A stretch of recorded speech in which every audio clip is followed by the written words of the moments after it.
welcome back to This Week in Video Games episode 78. My name's Tom Kershaw, and this is a podcast all about the world of video games. Well, this week we're right in the middle of E3 2021, and today I'm going to round up all the major announcements so far, including Elden Ring, Battlefield 2042, plus a recap of the Summer Games Fest, Ubisoft Forward, Devolver Digital Direct. I've also been playing a fantastic new game called Overboard from Inkle Studios, and I'll get into that one later on, so it's a really busy show. So let's get to it.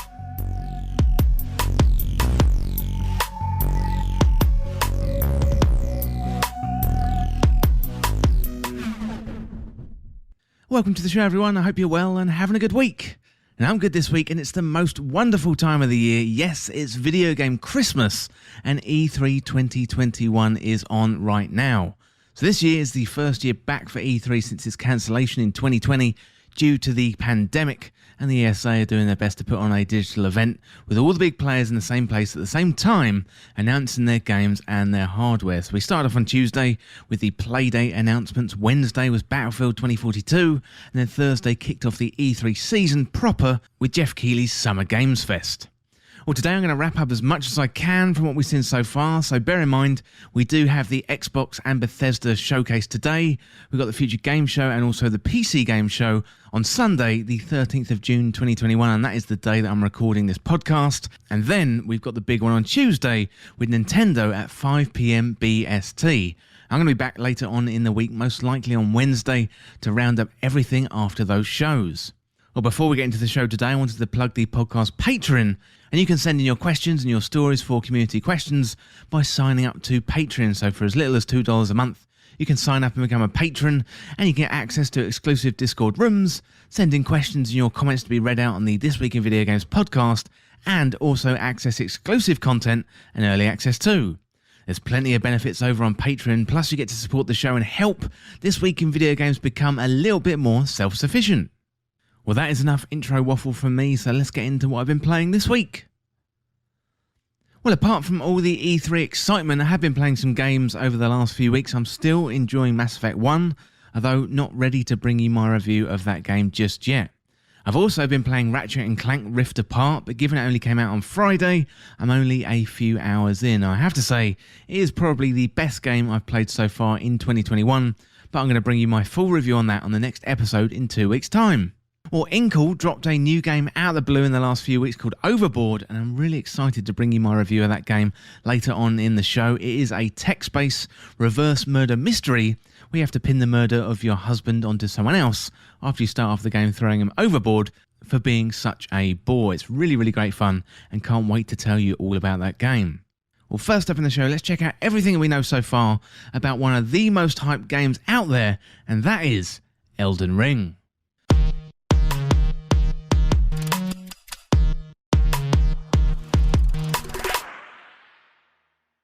Well, Elden Ring was originally revealed at E3 2019, but since then, From Software has been very tight-lipped about the whole project. You know, we knew it was going to be a collaboration between Hidetaka Miyazaki and George R.R. Martin, and it was going to be the largest game from Software they had tackled to date, but we knew little else, leading to a drought of information with some wondering if the game even existed at all. Well, that doubt has been removed, because Elden Ring now has a trailer and a release date, and it's not too far away at all. Well, the long-awaited trailer for Elden Ring was shown off at the Summer Games Fest 2021, with Geoff Keighley almost welling up when introducing it. And it's great to see because he's really passionate about what he does.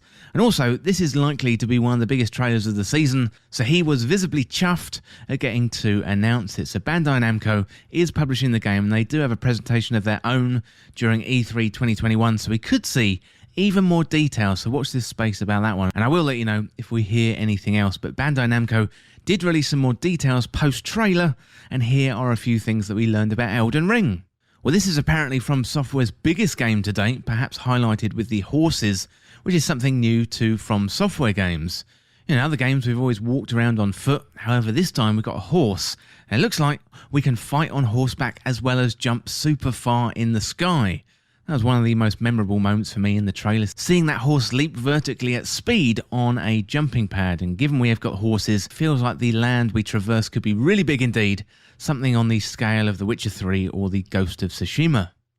So From Software games tend to feel like open world games, but this is a little bit of game dev trickery with smaller zones connected via loading areas, or in the case of Demon's Souls, they've got a hub world. So Elden Ring promises much more of an open world feel to things, so it's going to be really exciting to understand how this is going to play out. Now, open worlds have been done really well, and also badly too, over the last few years, so I'm really interested to see how From Software tackles this. And we're going to be able to explore and fight during the day and the night, plus we've got a dynamic weather system too on offer, making it for a very realistic environment to explore. The day and night cycles have appeared in From Software games before, however they have been linked to specific encounters. So all of the NPCs in the game have deep lore, and this time we've got the benefit of collaboration between Miyazaki and also George R.R. Martin. And we don't know the extent yet of George R.R. Martin and how he's involved, but it's definitely likely to attract a new audience. According to the press release, the characters are going to have unique motivations in helping or hindering your progress, and they all have profound backgrounds. We've got confirmation of a couple of biomes in the game so far, including grassy plains, suffocating swamps and also spiralling mountains, foreboding castles, and also other sites on a grand scale. The key plot points are still a well-kept secret, however we do have a snippet of the plot from the official website, and that says, so the Golden Order has been broken. Rise, tarnished, and be guided by grace to brandish the power of the Elden Ring and become an Elden Lord in the Lands Between. In the Lands Between, ruled by the Queen Marika and the Eternal, the Elden Ring, the source of Erdtree, has been shattered. Marika's offspring, demigods all, claim the shards of the Elden Ring, known as the Great Runes, and the mad taint of their newfound strength triggered a war, the Shattering, a war that meant the abandonment by the Greater Will. And now the guidance of grace will be brought by the Tarnished, who were spurned by the grace of gold and exiled from the Lands Between. Ye dead who yet live, your grace is long lost, followed a path between the Lands Between, beyond a foggy sea, to stand before the Elden Ring, and become an Elden Lord. So journey between the Lands Between, a new fantasy world created by Hidetaka Miyazaki and creator of the influential Dark Souls video game series, and George R.R. Martin, author of the New York Times best-selling fantasy series A Song of Ice and Fire. Unravel the mysteries of the Elden Ring's power, encounter adversaries with profound backgrounds, characters with their own unique motivations for helping or hindering your progress, and also fearsome creatures too. Elden Ring features a vast fantastical landscapes with shadowy, complex dungeons that are connected seamlessly. And you traverse the breathtaking world on foot or on horseback, alone or online with other players, and fully immerse yourself in the grassy plains, suffocating swamps, spiralling mountains, foreboding castles and other sites of grandeur on a scale never seen before in a From Software title. Well, really interesting stuff there from the snippet on the website. And you're also going to be able to upgrade Elden Ring from PS4 or Xbox One to the newer PS5 or Xbox Series X version nice and easily. So Xbox players are going to benefit from smart delivery, as with other titles on the Xbox Series X, and PlayStation owners are likely going to have to download a patch. Elden Ring is going to feature multiplayer for up to 4 players, and according to that press release, it says players will be able to traverse on foot, on horseback, alone, or with friends. And on that collaboration with George R.R. Martin, Miyazaki has said, the actual collaboration itself began with Mr. Martin ever so politely confirming what sorts of themes, ideas, and as well as many game-related aspects I've envisioned for the game, Miyazaki said. Even I myself find it hard to contain my excitement from time to time, and we hope that everyone else is looking forward to the world that we have created. Well, you can bet your bottom dollar that we are looking forward to that world you've created, Mr. Miyazaki, and really looking forward to it, and there's plenty to look forward to when it comes to Elden Ring Plus. Now we know it's real, and it has a release date of the 21st of January 2021, so it's really not far away at all, and I'm sure it's going to come around very fast. Well, that is it for my look at Elden Ring, but next up, let's check out the rest of the Summer Games Fest. I'm going to go over to Games Radar as they rounded up everything announced during the E3 2021 show.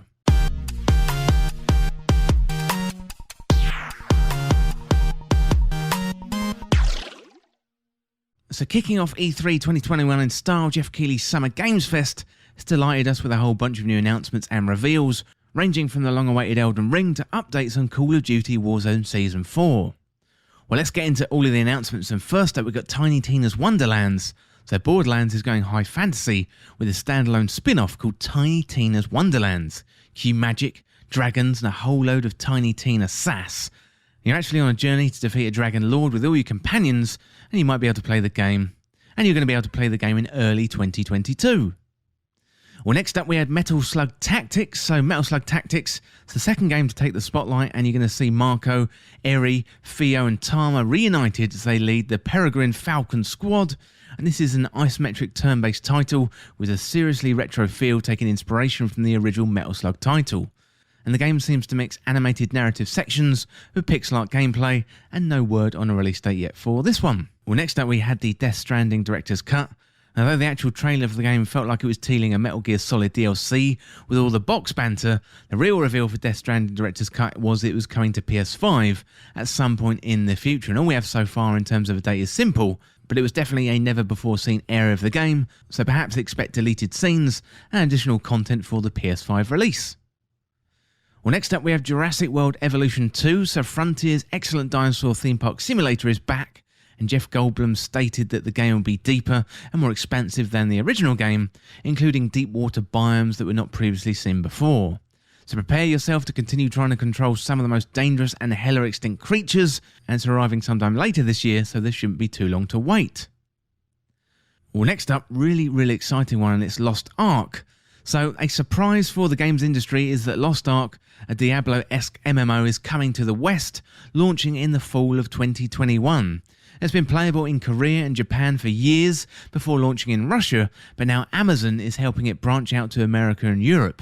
There's a beta coming this summer, so look out for that if you've been waiting for the game. And you can sign up for that beta if you look at the Lost Ark website and sign up with your Amazon account. You can get in there and help test out that game before it comes to the West. And I saw a lot of content creators get really excited about Lost Ark, so I'm definitely putting this one on my watch list.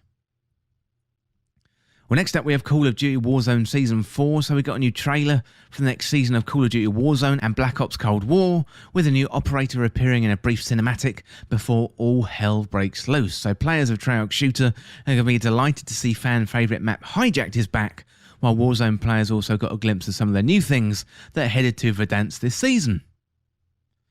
Well, next up we had an update to Among Us. So Among Us is getting a brand new hide and seek mode, along with a number of new roles, new colours and cosmetics, achievements, and also developer Innersloth revealed that map 5 is in development.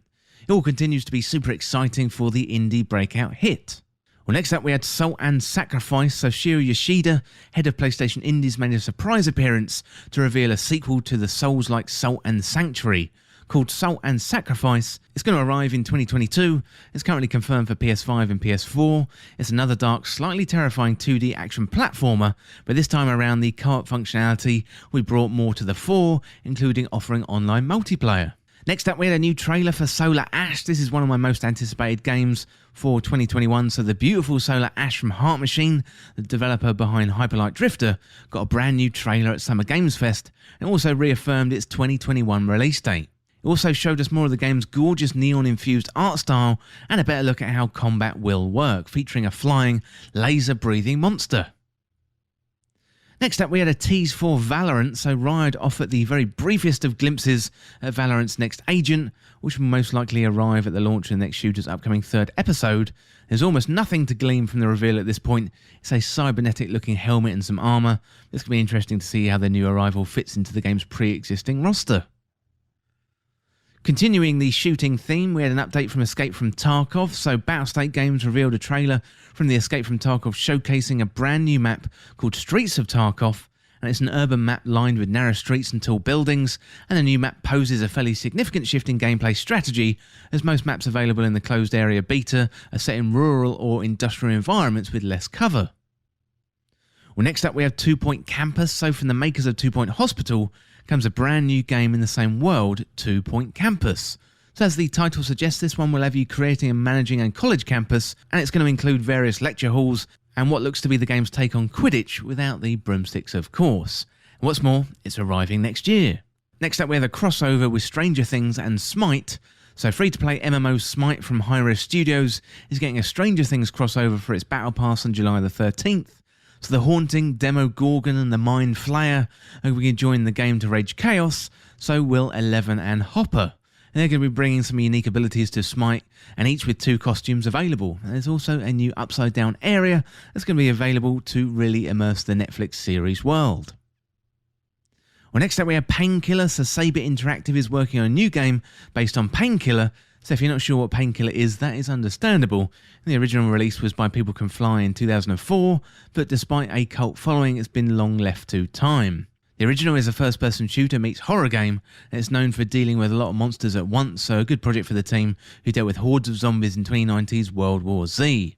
So nothing else was shared about the game, sadly, with no trailer, platform or date confirmed. However, for those who have waited a long time for Painkiller news, your day has arrived. Well, next up we had the Anacrusis. So the Anacrusis is a brand new first-person shooter from the former Valve and Riot developers. So offering a 4-player co-op, it's set on a spaceship overrun with aliens. Like Left 4 Dead, the game will use AI to remix and reshape every playthrough to keep it feeling fresh.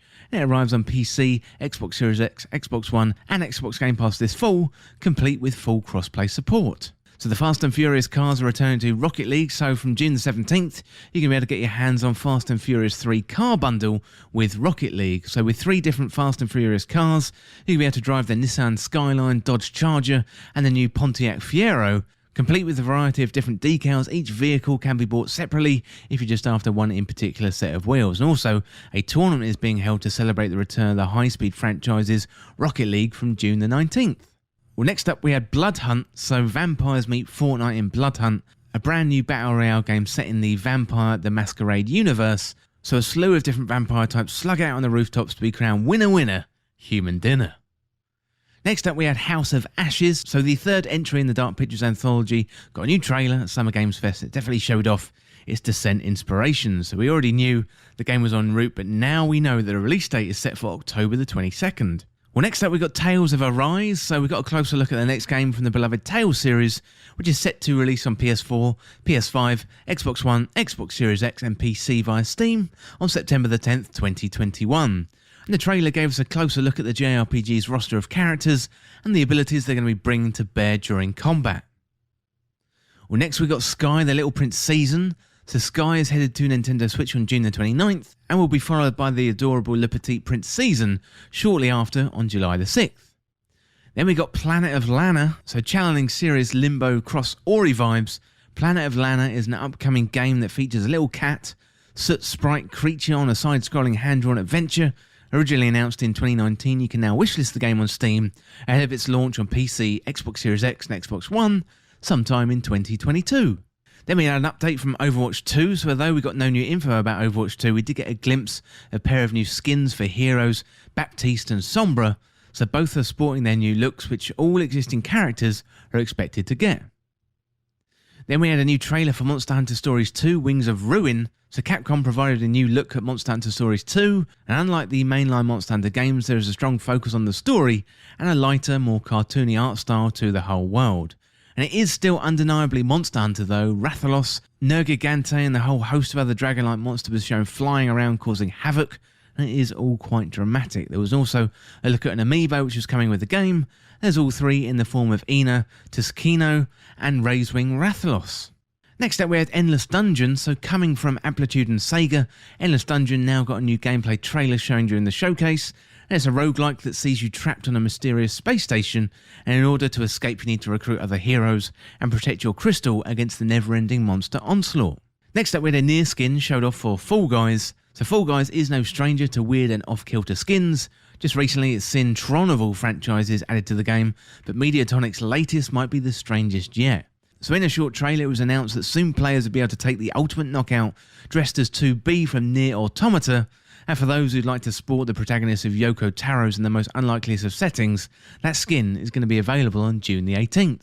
Well, next up we had a trailer for Back 4 Blood, so Turtle Rock Studios dropped in another teaser for Back 4 Blood, the spiritual successor to Left 4 Dead, so showing off a big hulky enemy you'll face in the upcoming first-person shooter, and that one is set to release on October the 12th, 2021.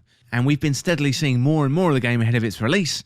As the trailer confirms, you'll be able to get early access to the open beta from August the 5th and try it out for yourself if you pre-order a copy.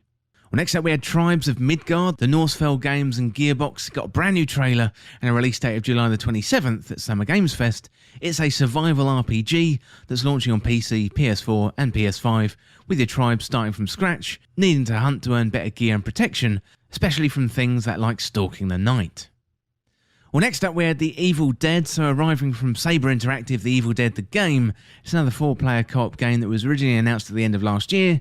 It's now set to launch in 2021. So it's 4 survivors against otherworldly horrors and deadites with various melee weapons and guns at your disposal, alongside vehicles to get around the maps, which features iconic locations from the movies.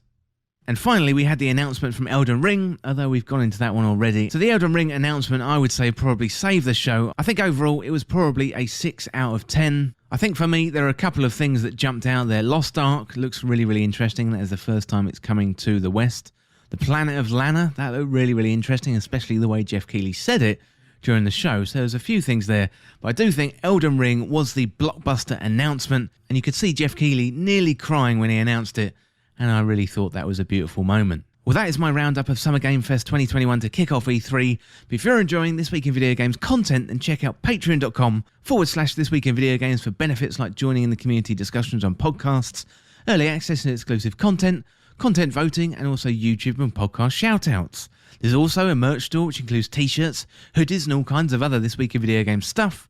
But watching the videos and interacting down there in the comments is more than enough. But if you do want to support This Week in Video Games further, you can through Patreon and also YouTube membership, so check the links down below for more information. Well, hot on the heels of the Summer Games Fest, next up I'm going to have a look at everything that Ubisoft announced during their Ubisoft Forward event at E3 2021, and this one comes courtesy out of Alice Bell from Rock Paper Shotgun.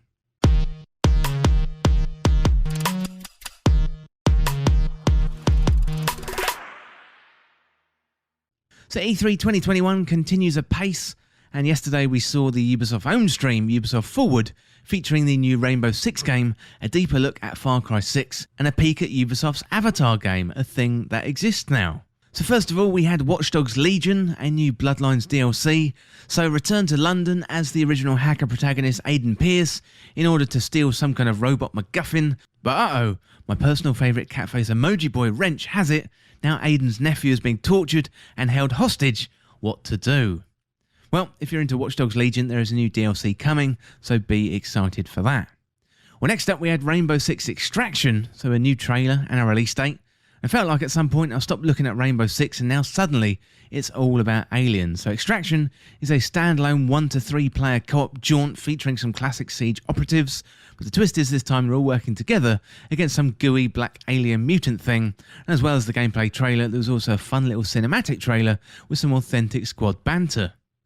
So rather than PvP as in Rainbow Six Siege, Rainbow Six Extraction is all about PvE, so this one looks really, really exciting. Well, next up with the announcement of Rocksmith Plus, a new subscription service. So Rocksmith is Ubisoft's interactive music learn-em-up, where you can practice guitar by plugging it in and using it as a controller.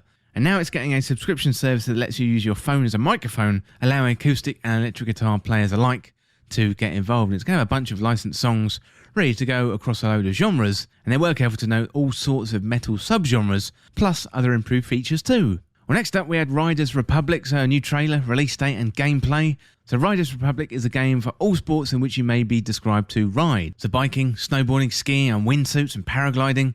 So let me reassess. If it's a sport that you think there's a guys into NFTs and crypto would do a weekend in Nevada, then it's probably something here, and it's got a fun hat on. So in this extended vid, we do see a big chunk of the game in action, and perhaps most importantly, and we got a release date of September the 2nd, which is surprisingly close. Next up, we had an update to Rainbow Six Siege, so we got a new operative animated trailer. So we got a new trailer for Thunderbird, and Thunderbird is a Defender operator and debuting in the North Star expansion next week. We also learned that the game is getting crossplay for PC, Amazon Luna and Stadia, though not consoles, which does seem a little bit strange. Well, next up we had Assassin's Creed Valhalla, so Siege of Paris, Discovery Tour first look plus future Year 2 DLC tease.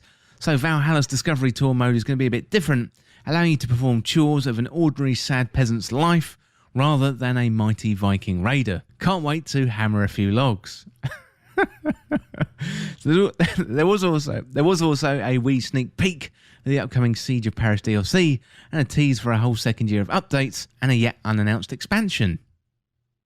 We also had Far Cry 6, so a new cinematic and season pass trailer, and we got to see what looks like a full cinematic trailer from the game, where Giancarlo Esposito's dictator Anton Castillo has an entire boat full of people murdered for the crime of hanging out with his teenage son Diego. Listen, he is firm but fair.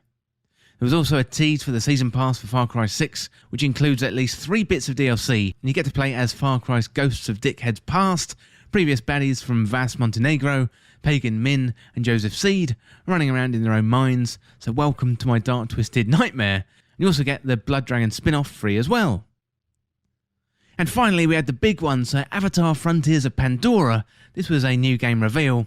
So we knew that they were working on an Avatar game, but now it's been revealed, named and given an actual release window of 2022.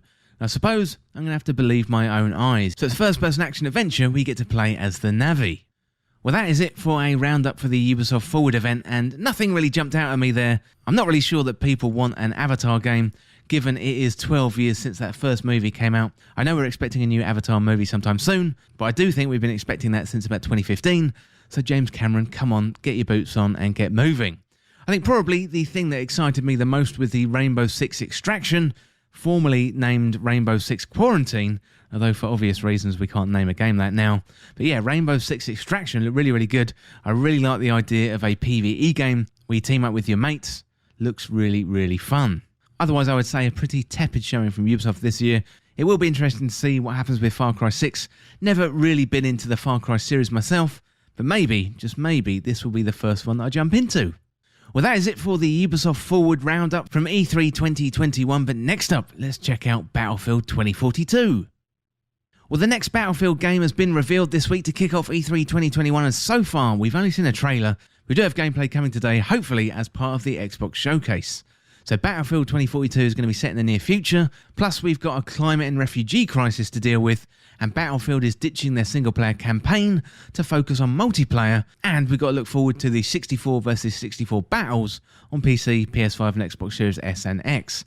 There's plenty to dive into, plus let's round up all of the info we have on Battlefield 2042.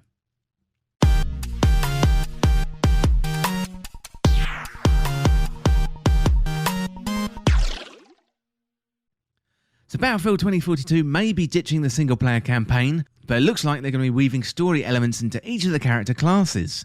We take on the role of non-patriots, so these aren't the regular soldiers that you've been used to in previous Battlefield games. These are blue and white-collar workers from many different fields. You know, these soldiers don't fight for a specific country, they're fighting for our future. So first up, we've got Specialists. So a major change in this iteration of the franchise is Specialists. So previously we've had classes in Battlefield like Assault, Medic, Support and Recon. So we're going to get named characters who are going to be fleshed out with full backstories. So previously players have been limited by loadouts related to selected class, but here in 2042 those limits are being removed. For example, in Battlefield 5, if you chose the Recon class, then you'd have to use a sniper rifle, but DICE wants to give players a little more freedom to pick and choose what they want to play with. So your special ability is still going to be locked to your chosen specialist to give a sense of uniqueness, however weapons are going to be more open to pick up and choose, and that can all be done through the combat wheel. So this allows you to mix things up mid-match if you really need to. Well, next up we got the multiplayer. So the player count is being increased to 128 players on PC and also current gen consoles, so PS5 and Xbox Series S and X. But Xbox One and PS4, they're going to be catering to 64 players in total, so 32 on each side due to the technical limitations. DICE has stated though that 64 player maps, they're going to be smaller so as not to feel empty, which is a nice touch. And there are going to be 3 core multiplayer experiences: All-Out Warfare, Hazard Zone, and the final mode is being kept secret at the moment. So All-Out Warfare is an iteration on Conquest and Breakthrough, so maps are going to be huge, and they're going to need to be to cater for 128 player action. All-Out Warfare is going to be busy, intense and chaotic, plus we've got the dynamic weather changes to contend with, and the rapidly ever-evolving world event. So in the trailer shown off, we see a devastating tornado ripping up the ground, and also a few soldiers too. Tornadoes aren't the only thing we're going to have to contend with though. There's also dust storms on the desert-style maps, and DICE said you can either get out of the way of these events or use them to your advantage. So not really sure how we're going to be able to do that, but it sounds awesome. I look forward to all those gameplay clips. So Hazard Zone is up next, and this one is all about tight comms with your squad. So DICE says this is a modern take on the traditional Battlefield experience and very different to All-Out Warfare, and I'm sure we're going to get more information during the gameplay reveal coming soon, but this sounds like much more of a tactical version of team versus team play. And the final mode is being kept under wraps at the moment, and it sounds like DICE, they're going to be leaving this big reveal for the EA Showcase in July 2021. Well, next up, we've got some info on the Battle Pass. So much like other similar games, there's going to be a couple of options for the Battle Pass. So there's going to be a free track and a paid track. So no content is going to be locked on the Battle Pass, which is good news. So all players are going to get the same maps, specialists, and weapons. So the Premium Battle Pass is going to have cosmetic options for players to unlock as they progress up the ranks of the Season Pass. And currently, we've got 4 seasons mapped out on the roadmap. So it is a good thing that content isn't locked on the pass, because it is a full price game, so cosmetics do make a lot of sense. You know, in the freemium games like Apex Legends, so it does make sense for content to be locked behind the season pass, and that does offer an incentive to buy the premium content. So if you're really into the cosmetics, then you're likely going to be incentivized to pay for the premium pass. Personally, I'll probably give that one a miss, given all the content is accessible without having to pay extra. You know, if Battlefield comes to be my main game to play, then I would consider it, but at the moment I'm definitely in a wait and see kind of mode. So I don't really invest in skins for characters or weapons in game, especially when the game is going to cost around £70. However, it's there for you if you really want it, and no doubt DICE is going to create some really good looking skins that are going to grab your attention. Well, next up we got the open beta. So there's going to be an open beta. It's planned for the months leading up to the launch of Battlefield 2042, and there are no specific release dates yet, but the beta is going to be available on all the platforms the game releases on, including PC, Xbox Series S and X, PlayStation 5, Xbox One and PS4. And there's also going to be a separate tech test, which is separate from the open beta. So hopefully this is going to ensure a smooth launch. But with all games like this, I imagine day one is going to be a little bit rocky. So be prepared to temper your expectations. Well, I wanted to finish off with some first impressions. So we've only seen a cinematic trailer at the moment, but I do think there's a lot to get excited about here. You know, 128 players is going to be crazy, and I'm fairly new to the Battlefield franchise, and I have been impressed by the frantic action, the brutal time to kill, and the variety of gameplay styles. You know, I really like the fact this is near future and not too far in the distant future. So the focus on different specializations looks really cool, and I really like the fact they aren't doing away with the story elements entirely. Now I think these specializations actually is a really smart move. You know, they could start out in the game with a handful and then over time introduce new characters with different backstories, so character-based games like Apex, Genshin Impact clearly make a bucket load of money for the developers and the publishers, and I'm sure EA has one eye on this significant prize. So if they can pull this off, EA could be onto another winner, much like they've got with Apex Legends. Well, that is it for my roundup of everything we know about Battlefield 2042, but next up, let's have a look at the all-platform charts.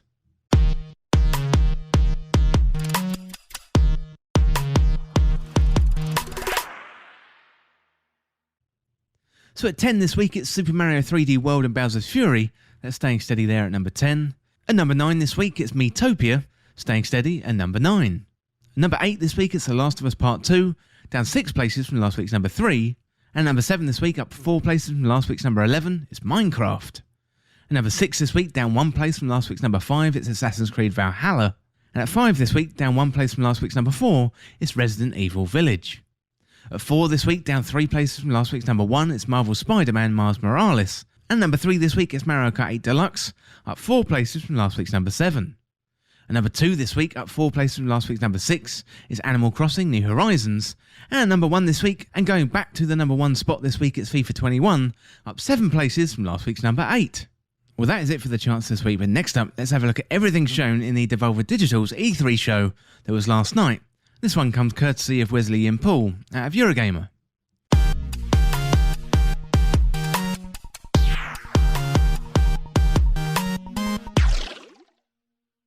So Devolver just held its E3 2021 show, and predictably it was pretty off the wall. There was some eye-catching stuff shown though during the show, which was one big piss take of subscriptions, games as a service and video game monetization. The video of the entire Devolver Max Pass Plus showcase monetization as a service, you can check that one on YouTube, and if you haven't watched a Devolver show before, it is really good. It's really wacky, it's really funny, and yeah, if you haven't seen it before, I definitely recommend checking it out. Well, let's start with Trek to Yomi, a cinematic tour de force inspired by classic samurai films from director Leonard Mentieri and Flying Wild Hog, the Polish studio behind the 2013 reboot of Shadow Warrior and its 2016 sequel Shadow Warrior 2. So here is the official blurb. So as a vow to his dying master, a young swordsman is sworn to protect his town and the people he loves against all threats. Faced with tragedy and bound to duty, the lone samurai must voyage beyond life and death and decide his path forward. So Trek to Yomi is due out in 2022 for PC, PlayStation 5, PlayStation 4, Xbox Series S and X, and Xbox One. So moving on, Wizard with a Gun is an online cooperative sandbox survival game set in a magical wilderness. So embark on a journey alone with friends to collect, craft and outfit your wizard however you see fit and explore the unknown. Carefully design weapons, bullets and furnishings for your tower home, but try not to burn it all down as the magic you wield escalates beyond your control. You can expect a launch on PC and consoles in 2022. Inscription, from the creator of Pony Island and The Hex, is an inky black card based odyssey that blends the deck building roguelike, escape room style puzzles and psychological horror into a blood-laced smoothie. And that one is due out on PC later this year. Devolver's Tumble Time is a piss-take mobile game Devolver calls the future of physics-based puzzle gameplay, elegant monetization, and a strategic brand of integration launching for mobile devices in 2021. And it's due out later this year on iOS and Android. So choose characters from a packed roster of your favourite Devolver Digital games and rack up big points matching and clearing their impossibly adorable heads from the tumbler. Get hyped enough and unleash each character's special ability to clear huge chunks and earn power-ups to create chaotic chain reactions. Then maybe watch some entertaining ads because nothing is ever really free. Oh dear. So Demon Throttle is an interesting one. So it's due out in 2022 on Nintendo Switch as a physical box set only. So there's no digital release on the eShop, so here's what Devolver had to say. Introducing Demon Throttle by developer Doinksoft, the creators of Gato Roboto. So coming to Nintendo Switch as a physical box set, and only physical box set through our friends at Special Reserve Games, Demon Throttle tells the story of a beautiful vampiress and a dusty gunslinger on a quest for vengeance against a demon that stole her mystical chalices and slept with his estranged wife. Now the two unlikely companions must blast their way through 4 monstrous generals and their wicked domains in order to lift the demon's curse and exact their revenge. Well, Death's Door is due out on the 20th of July on PC and Xbox. So Death's Door thrusts players into a quirky and curious world where crows are in charge of collecting the souls of the dead. Reaping souls and punching a clock might get monotonous, but it's honest work for a crow. The job gets lively when your assigned soul is stolen. You must track down a desperate thief into a realm untouched by death, where creatures grow far past their expiry and overflow with greed and power. Next up we had Phantom Abyss, out on PC as a Steam Early Access title, and it's a massive asynchronous multiplayer game that casts players into procedurally generated temples and tasks them with retrieving relics.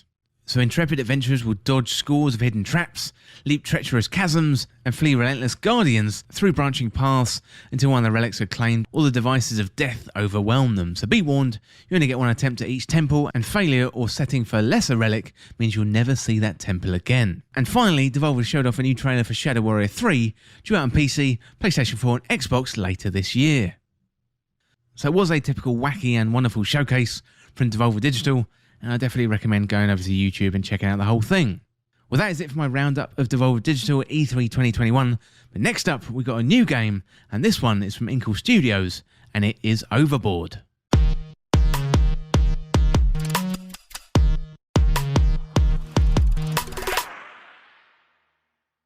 Well, Overboard is a new murder mystery game from Inkle Studios, creators of Pendragon, 80 Days, and Heaven's Vault. Well, I say murder mystery, but the objective of the game is not to get arrested for your husband's murder. And the remarkable thing about Overboard is that Inkle started development in 2021, and it shipped only a few months later. Well, Overboard is kind of a murder mystery, so the game starts off with you playing as Veronica, who throws her husband overboard, and you spend the rest of the time trying to pin the murder on someone else. Well, the game is part 2D puzzle game, and also an interactive story, which uses Inkle's fantastic ink technology.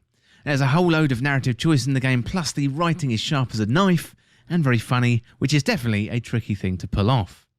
Now, Overboard is really replayable too, and the main objective is to get away with the murder of your dearly departed husband, but ideally, you want to run off with the loot too. So this is where things become tricky, as you've got to convince the authorities that someone else had done that murder.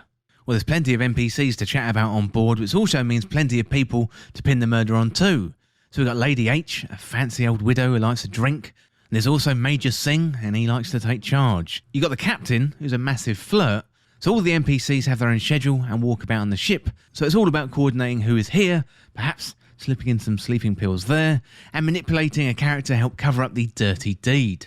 Well, there's also clues Veronica has to cover up, given she's lost an earring during the murder, and some of the NPCs even saw and heard her on the night of the incident, so Veronica has plenty of work on her hands to get away with it. Overboard is meant to be played over and over again, so a single loop can take a few hours, but as you play, you gather the knowledge to be more successful in the next iteration. It's all about understanding how and where the players move about the ship, dropping in some misdirection here and there, and finding a key to a cabin so you can successfully frame them. So a great little feature from Inkle is the fast forward button, so if you want to skip the dialogue you've seen before, it allows you to focus on the new dialogue that you haven't seen yet. And that brings us really nicely to the writing, which is absolutely top-notch. The writing is witty, it's sharp, it's funny, and everything you'd expect from an Inkle game. The whole tone of the game is hilarious. So even though the subject matter is a wife murdering her husband, it's a really tricky balance to pull off, but Overboard managed to pull off a really entertaining experience, so it's all really witty and tongue-in-cheek. So it's one of those games you could give a family member who's not too familiar with video games, and they'd be bound to have a really great time with it. The narrative puzzle is really good fun, so it is mostly reading and interacting with other characters and trying to persuade them to get the result that you want. So for example, if someone was a witness, you'd be trying to persuade them that it wasn't you, or perhaps you want to sweet talk another character to get them on your side. If you are persuasive, then maybe a key witness might agree and say it wasn't you, or you can convince them otherwise. Hopefully, you get the outcome that you want, or you can always choose to continue your murder spree. It is entirely up to you. Well, Jason Schreier recently featured Overboard on their Triple Click podcast and compared it to Hitman, but with a narrative twist. We'll definitely check out the latest episode of the Triple Click podcast, and also Jason's Bloomberg write-up for Overboard. It's really, really good. It is a game that has captured the imagination of the players. So one of the reasons why it's captured the imagination, and Jason mentions it in his article, is that development started at the beginning of 2021 and it launched within 6 months. It's an impressive thing to pull off together. The writing, the artwork, the design, and the development all in such a small space. It all comes together really, really well. Plus, it's been released on PC, Switch, and mobile devices too. And bravo to the whole Inkle team. So Overboard is great fun, it's easy to get into and instantly memorable, so it definitely is an Inkle game through and through. You're going to be reading a fair amount, however it's well worth it for the sheer quality of the writing, backed up with the fantastic design and the audio, and there's loads of memorable moments in there. It's available on pretty much on all platforms, works really well on Nintendo Switch and also mobile devices too. So the game is developed by Inkle and also published by Inkle, so it's released on Nintendo Switch, PC and iOS devices, and it was originally released on the 2nd of June 2021. Well, that is it for my review of Overboard, but next up, let's have a look what we've got coming out in the next few weeks.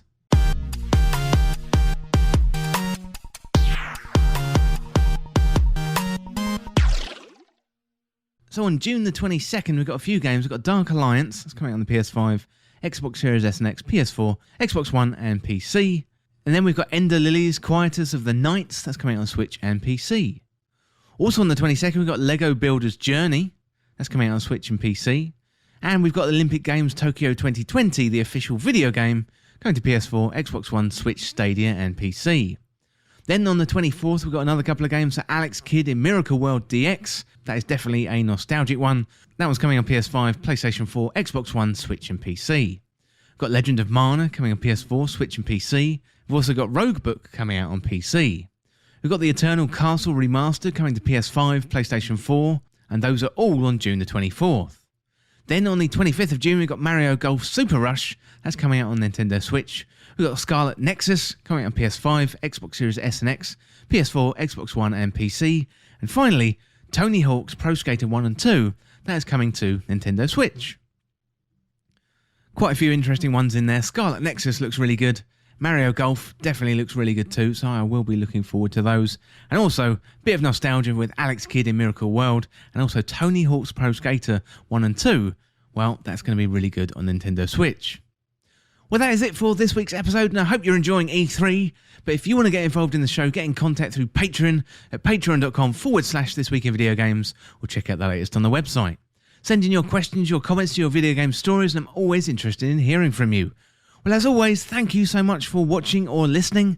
And for more This Week in Video Games content like this, like, subscribe and share with a friend. To join our community, check out the Discord link in the description. And you can follow me on Twitter at TWIVG Podcast. If you enjoyed this video and found it useful, liking and sharing the video would really help me out. Otherwise, check out the other podcasts in the feed. Well, thanks again. I'll see you soon.